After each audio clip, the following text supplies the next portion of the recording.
Silver and Red first meet at Bird Speed Dating. I wondered if doing press for the movie was the first time that you've met on this project, or if you did have any time together in the voice booth. No, we knew each other prior. I was an intern at Saturday Night Live when he was on Saturday Night Live. Yes. And I was like, you got something, kid. I was like, yeah, your salad. Yeah, thank you. Now get out of my face. Yes, and please leave. We're trying to do something. And then we bumped into each other with our partners, like out at dinner, and we was like, hey, we're in a movie together. Yeah, and then this is the third. Yeah. And what's the challenge of creating chemistry in the voice recording booth when you are just there on your own? It's kind of up to them. I mean, it's they play us samples of how the other person sounds, obviously, and how they're approaching a scene, so you try to adapt to that rhythm, but that's not always the case, and you just kind of have to trust. Yeah, it's nice.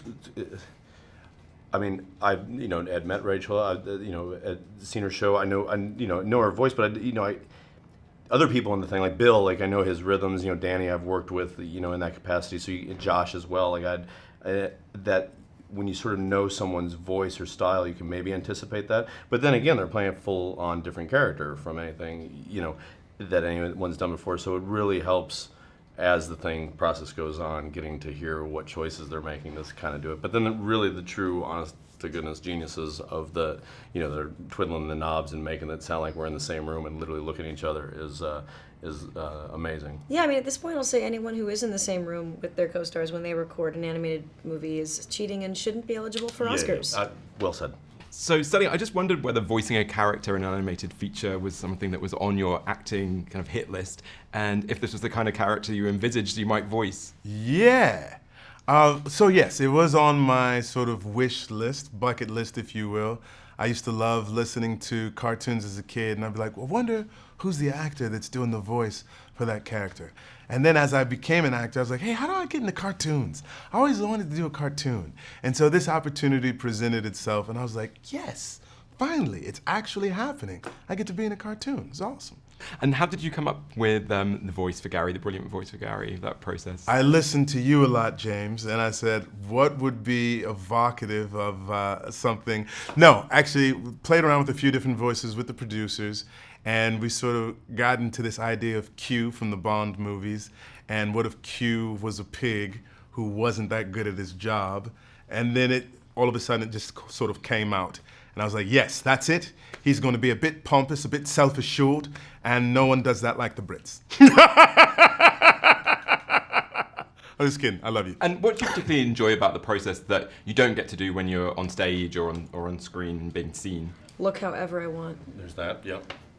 Yeah, we can show up a lot closer to work time versus, having an early call time. No early mornings in the voiceover world. No, I mean, when you're a woman in film TV, you come at least an hour and a half before the call time, and it's a whole thing.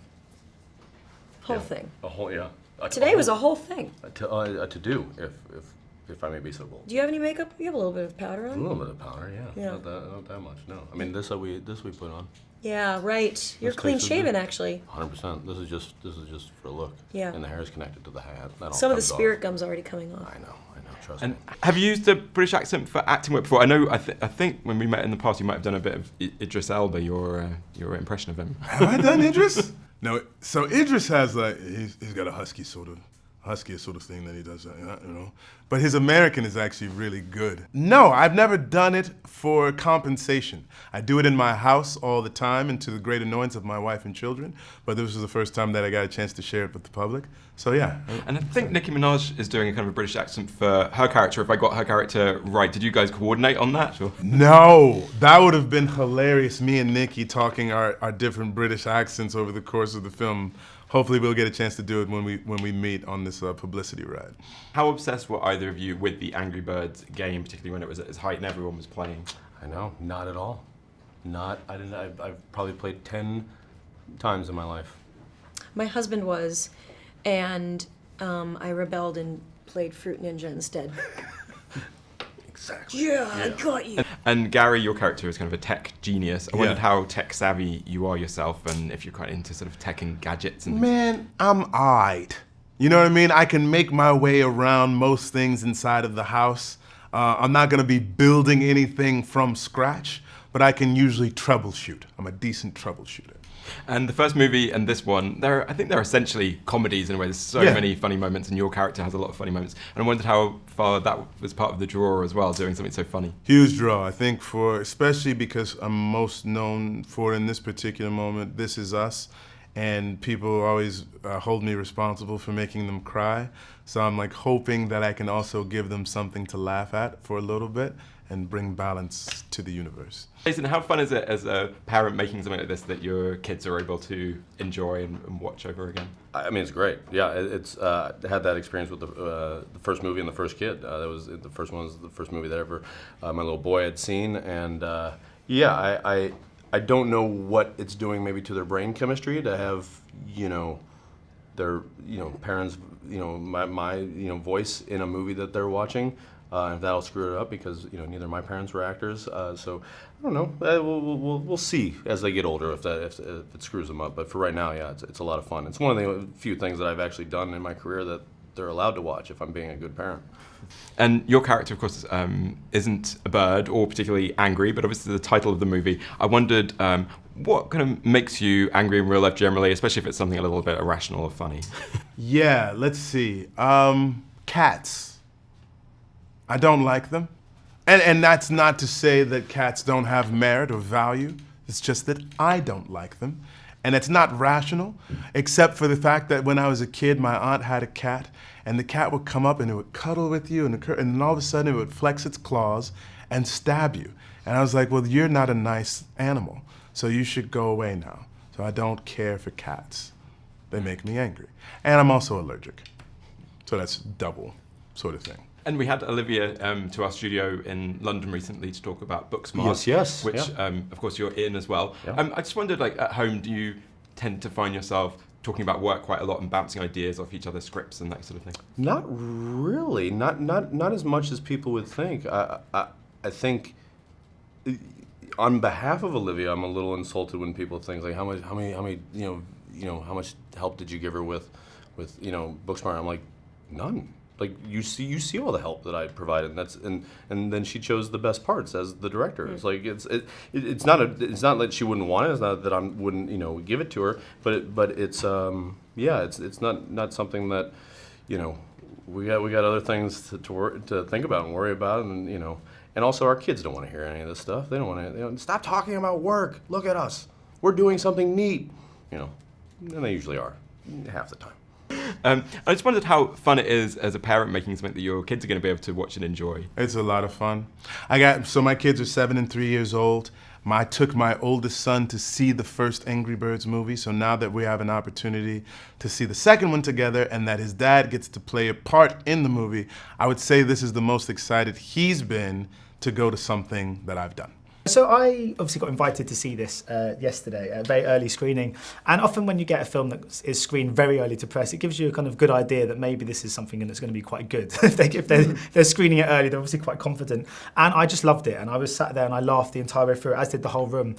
Did you, when this was being made and now it has been made, are you all sort of aware that you're sitting on something that's quite, within this genre, within this kind of animated comedy genre, it's quite special. It's something that it feels like is going to get a really big audience. Well, we felt we had something special along the way, and I think you do get a good feeling for it, especially as you start to show the movie to audiences for the first time, which you do over the course of making an animated movie, which can take several years to do. And we would spend our days sitting in editorial with our core team, our director, Thurb Van Orman, and our amazing writers and board artists, and we would be laughing at the movie every day and working for us in such a great way. But then you put it up in front of real audiences and you have 400 people in a room and you hear that laughter coming from the kids, coming from the adults, coming from everyone together. And there's no greater feeling in the world. Is there one moment that would get you sort of every time you saw it? Is there still one moment that every time you see it you just can't help but laugh? There are so many moments, and again, the fact that I can't even pick my favorite parts of the movie is I think a good enough sign, and I really just think that the new characters we introduce in the movie and the cast we have in the movie, I'm so proud of everyone we have. And I mean, it's sort of it's a conundrum in some regards because I mean, you obviously the fact that Angry Birds has been, as you've mentioned before, has been downloaded over 4 billion times is a key factor in getting bums on seats and getting people into the cinema. But at the same time, is it quite important that that audiences don't just associate this with the game, because this is a whole world and a whole universe with so many characters that are so far removed from the simplicity of the app. And is it quite important for you that people do go into this knowing that there's a lot more to this than is on the sort of on the mobile phone app? Well, you know, we focused first and foremost on making a great movie. And that to us was so important, that we had a movie and characters and a world that stands on its own. And I think we have the great fortune of this mobile app that a lot of people know, a lot of people have played and have a connection to. But we knew that if we didn't have a movie that on its own really had a reason to exist and was entertaining and fun and funny, you know, we wouldn't be doing our jobs. And so that's what we're so proud of. So what was it initially that attracted you to the Angry Birds app? Because I mean, when I played it, I enjoyed it, but the first thing I'm not a filmmaker or too creative, so that's probably why, but I didn't play it and go, God, this would make a great film. But you guys obviously saw something in that made you think this has scope here to really work as a piece of cinema. You know, I think that it's really the opportunity to get to create and to be creative, because you know, it didn't have a lot defined, and that gave us a chance to really start to think in a way of, well, how would you turn this into a bigger story? How would you take these characters that were simple icons and bouncing balls and give them, you know, wings and feet and the ability for mobility? And that was a real fun challenge for all of us. And obviously, you know, I think after the first film, it felt like if this one goes well, we'll do a second one. Is that the case now? Is there interest in a third? Are you going to wait to see how the second one does first, or have you already got sort of ideas bubbling in your mind? You know, we can't stop ourselves from thinking about ideas, because we really do love these characters so much, and so we would love to have the opportunity to make a third one. Right now, we're super focused on finishing this one and getting it done. But yeah, we would be thrilled to have that chance. And I think you're working on the upcoming Garfield. Yes. Is that right? So why? Because obviously that's a story that so many kids and adults now, of course, have got a close relationship with. Yeah. Why are you sort of inclined to tell it now? What can audiences and fans of the sort of character expect from this movie? You know, I'm such a huge Garfield fan, as a lot of us are. You know, I just grew up with him as a character and loved reading those big rectangle books and the strip in the newspapers. You know, I think that what we're excited about with Garfield is to bring the character and all of those characters to life in a fully CG movie. You know, when it was done in live action, they only had the chance to bring Garfield to life in CG, but all the others were either real animals or humans. And there's something that I love about the designs that Jim Davis has created and all of the characters. So I'm excited about it. Brilliant. Thanks so much for your time today. Much appreciated. Thank you very much. Thank you. Ladies and gentlemen, you're watching Hey You Guys! Hey You Guys, huh? Hey You Guys. Is that from the Goonies? It is indeed, yes. Nice. Hey,